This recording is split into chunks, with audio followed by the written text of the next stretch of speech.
Okay. Hey, what's happening? Tim with Nomad Trading. Wanted to get on here real quick. Didn't do a video in the last day or two, but I wanted to do something quick, so I'm just going live. Don't have time to make a video and edit and all that at the moment, or this evening probably. So just going to go live real quick, and y'all can watch this when you get a chance. As far as what was moving in the market today, we had MDGS. That was it traded about 31 million shares. It kept hitting the scanners. As far as setups go, it would have been the best play on it would have been a short as the market opened, and it spiked up from around a little under $1.60 to almost $2. The best play on that would have been to short as it got a little bit of resistance under $2 up in this range, and just hold that. Other than that, didn't really offer that many opportunities. Not really a very good breakout trade. If you would have got it for a breakout, or if I would have tried to trade it as a breakout, which I did not, I would have probably ended up selling in here just because it was too choppy and didn't really get a good solid. You could have maybe made 10 cents or something, but it didn't get a good solid breakout. On the daily chart, as you can see, it's just not a very good daily chart. There's way too much resistance and stuff. It didn't really get going to get out of there. NSYS, traded about 24 million shares. This one I did trade. Here's the daily candle. So as we have the daily candle here, nice big red candle. On the 1 minute chart, you can see that it shot up out of the gate. Yesterday it was trading in the $4 range. So yesterday it did spike up after hours from $4 up to $7.20, and then faded back just above $6. So then today, this morning, it opens up way lower pre-market, shoots up again, does the same thing, because I'm not sure what the float is, honestly. I didn't look it up, but obviously it's pretty low float because it did the same thing on low volume. It shot back up all the way back just above 720. So it would have also been a nice short if you were just looking at yesterday's resistance of the stopping point and then look to short around that area. That's dangerous if you're a new trader. I've talked about that in other videos, but shorting as a new trader, especially shorting in general, is kind of dangerous because with low float momentum stocks, by their nature, you're talking about a stock that can move very quickly upward as buyers come in. So you can get trapped and end up losing a ton of money really quickly. So be very careful if you're doing that, especially as a new trader. But also, I do think a caveat, it's worth mentioning that one of the highest odds plays in low float momentum stocks is shorting them, because inevitably most of them, more often than not, go back where they came from, go back down, kind of like you see here. It did curl back up, but then ends up fading all the way back down to the fours. So that it is one of the higher odds setups. It's just about timing it right and not shorting too early and not getting stuck in a situation where it's breaking out and you keep holding. So as a new trader, you got to have the right mindset if you do it, or you'll end up being stubborn and thinking that you can outlast it and it will blow your account up. So that being said, it is a very high odds play shorting these stocks into resistance. Anyway, so that one did not ever curl back to a breakout level, so no real breakout trades. You could have traded it kind of on the wedge here as in this first green candle as it started to break out of its downward trend, or you could have bought some of these pullbacks if you timed them right. But had quite a few big red candles, a little bit sketchy trying to go long on the pullbacks when you got these big red candles, because you never know when it's going to be the turning point. But like I said, it would have been a pretty decent short up in that $7, $7.20 range this time, because you already had that to go by from after hours yesterday.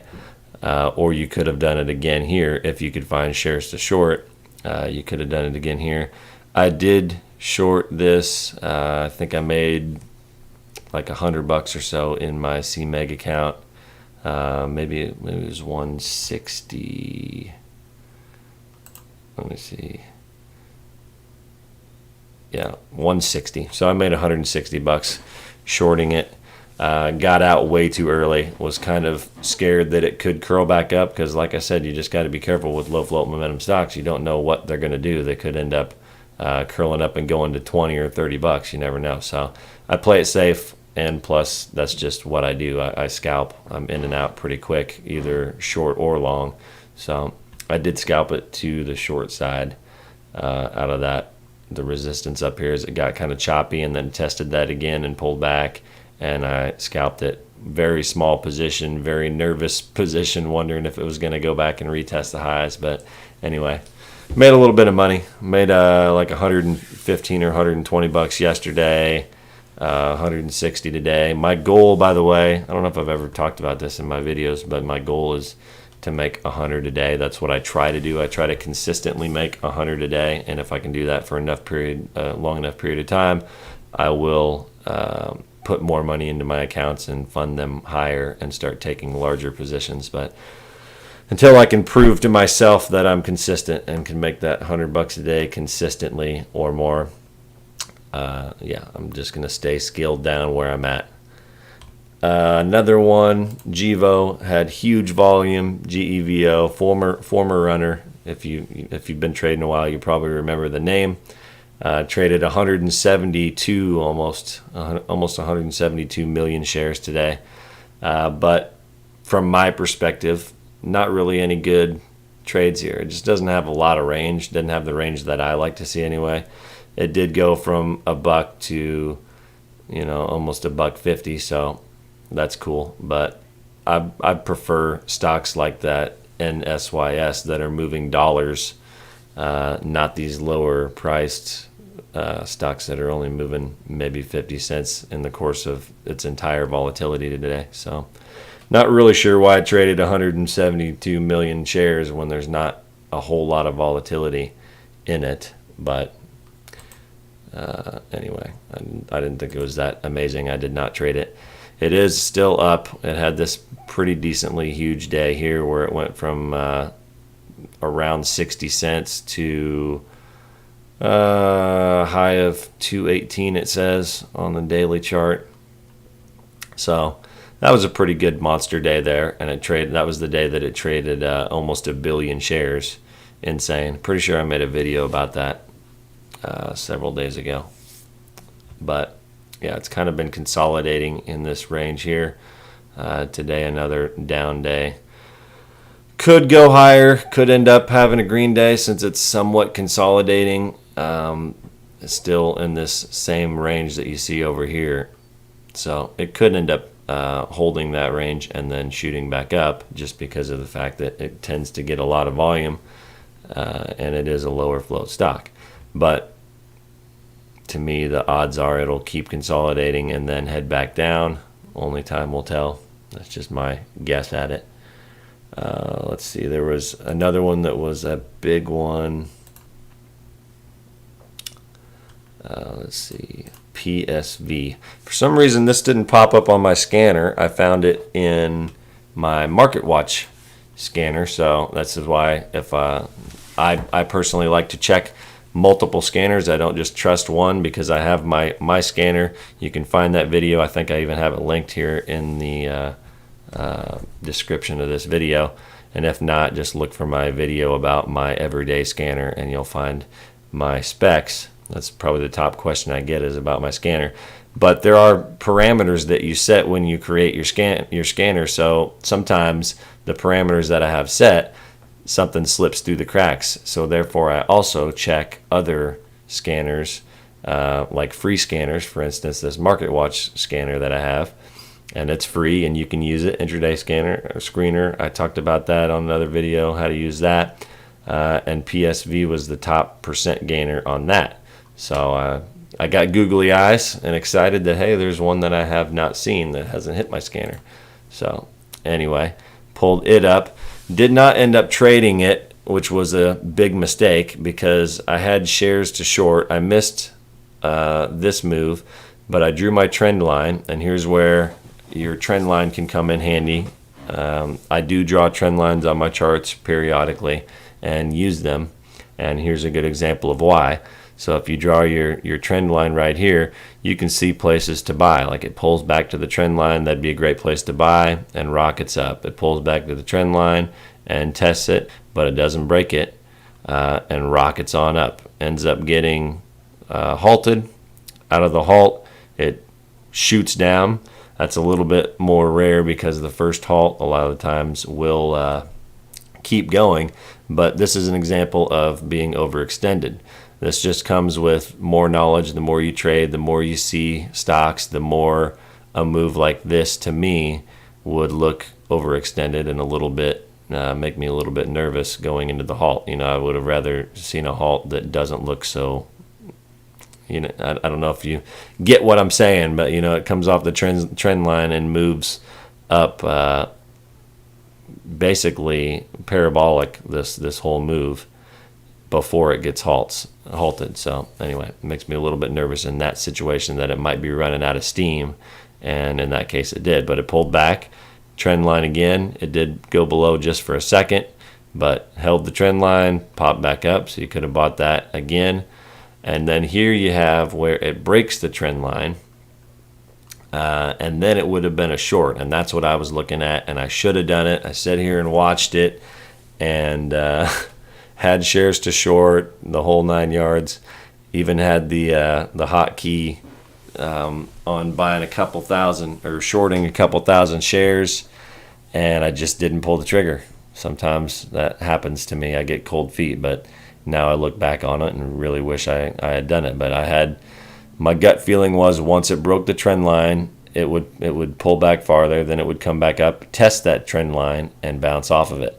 And it did exactly that, like clockwork. And that's where I was looking to get short, was at the trend line resistance, and it would have been an absolute perfect short from $1.26, and no real panic until this. I wouldn't have really even been worried to get out until this curl up right here, and I probably would have got out when it broke past this resistance here on the curl up. I would have been covering there, worried about it curling back up, because it did have over 100 million shares traded today and had the volume and what it needed. If it wanted to curl back up, it could have. So I would have taken the profit down there. If not, maybe at VWAP I might have, but it didn't ever come anywhere close to back up to the trend line where I would have been worried about getting out. So anyway, it just would have been a picture perfect short off the trend line. If you can't tell, by the way, if you watch my videos, if you can't tell, I'm trying to add shorting to my repertoire. I'm starting to feel more comfortable with buying breakouts and flags and going long. So when I realized that my CMEG account has shares to short of a lot of these low float momentum stocks that I'm trading, whereas E-Trade never does. When I realized that, hey, it just kind of never really occurred to me that CMEG might have shares to short. So I started looking into that, and almost every time they do. So like I said, one of the highest odds plays, if you can time it right, is shorting these low float momentum stocks. It's definitely a dangerous game, and it's especially dangerous on day one because you don't know how high it can go and if it's a big green day, etc. So you got to know somewhat what you're doing, and you also have to be disciplined to get out. But like I said, it's a pretty high odds play that what goes up when you're dealing with these crappier companies comes down. So anyway, trying to add that to the tools that I have. I'm trying to get better at shorting into resistance and being disciplined about covering if it breaks through that resistance, etc. And that's what I've been doing the last couple of days, and I have made my goal the last several days by doing that.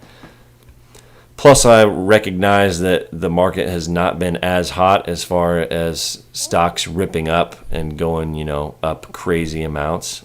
It just doesn't have the same feel to it to me in the momentum stock world that we had a few weeks ago. for whatever reason. So when that happens, you have to adapt. I haven't felt as comfortable in my long positions trying to hold them as I did a couple weeks ago. So yeah, trying to add to my guns and be able to short as well and get better at that. So always trying to adapt and trying to get better. Like I say in every video, not a trading guru, not a millionaire, not amazing trader over here. Just a guy trying to get better at it, trying to work towards the goal of trading full time. So if I can add a few more tools, that will help. And shorting these stocks into resistance, yeah, hopefully I can keep getting better at that. It's been working the last couple of days. Hope I can keep working at that and yeah, master that little tool. Anyway, I'm rambling. Got nothing else to talk about. Got stuff to do. So hopefully you guys made a bunch of money in the stock market today. If you did, that's awesome. If not, you'll get them tomorrow. Don't worry. Well, not tomorrow because it's Saturday, but next week. Always opportunities just like this. That's one thing I've learned, and it is the reason that I trade small. When I used to trade with larger size before I pulled the money out of my accounts, I would have these big $1,000, $2,000 swings every day, and it was just so defeating and depressing when I would take those losses because I would feel like I was going to have to take many days to get back into it. So now that I trade small, it feels so much better to take a $100 loss or a $200 loss because I know that there's going to be opportunities the next day or the next week to get that $100 back, that $200 back. So much more manageable emotion-wise than the big swings. So that's why I took money out of my accounts, and now I trade small in this account and the CMEG account until I prove to myself that I deserve to be trading with multiple thousand share positions and taking those huge $1,000 swings on a daily basis. But yeah, that's pretty much what. That's all I got. I'm done rambling. Y'all have a great evening. If you're interested in supporting me, you can do the what's it called? It escapes me. The Acorns app. I got a link to the Acorns app. You get $5. I get $5 when you sign up for Acorns, which is just a passive way of saving and investing money by rounding up your spare change when you use your bank account. So nothing too exciting, but I think it's cool. I've got like $300 saved in there just off of roundups in the last few months. So I think it's cool. Anyway, if you're interested in that, click on that. Other than that, another exciting announcement. I did monetize my channel, so you guys can let me know what you think of that. If you hate it, if you're seeing ads and it drives you crazy, let me know in the comments. I wanted to turn this into a way to make money, so I did go ahead and monetize it, but I'm just kind of playing with it, seeing if it has a chance to make very much money or if it just annoys my subscribers. And if that's the case, comment that and let me know that, and maybe I'll take the ads off if you're even seeing ads. I don't even know if they're on my videos or whatever. I just turned monetization on when I got approved, so you can let me know what you see as far as ads and if they are terribly annoying or not. And I can decide if I want to keep doing that. So thanks for watching. I appreciate all the love. You guys have a great weekend. Get out there and have some fun. Take the time to kind of study. There's lots of information and lots of stuff out there on YouTube for free that you can study and learn if you're trying to gain knowledge in the stock market. Just unbelievable amounts of knowledge out there. Check out Ross with Warrior Trading. He's one of my favorites. That guy's awesome, and he does so much stuff live that you can really watch him over his shoulder, and that to me is invaluable when you're trying to learn how to trade. So check Warrior Trading's channel out and watch Ross. Subscribe to him also. And no, I'm not an affiliate for him. I don't even know the guy. I just think he's awesome, and he helped me start turning the corner towards being more consistent. So maybe I'll meet him one day if my channel gets big enough and I can get his attention or something. But anyway, y'all take care. Have a great weekend. Also, don't forget to step away from the stock market. Don't get too sucked into it. Have fun. Make sure you enjoy some of your last weekends before school starts back up and fall hits and all that. enjoy summer, get outside, enjoy the sun, have fun. Peace.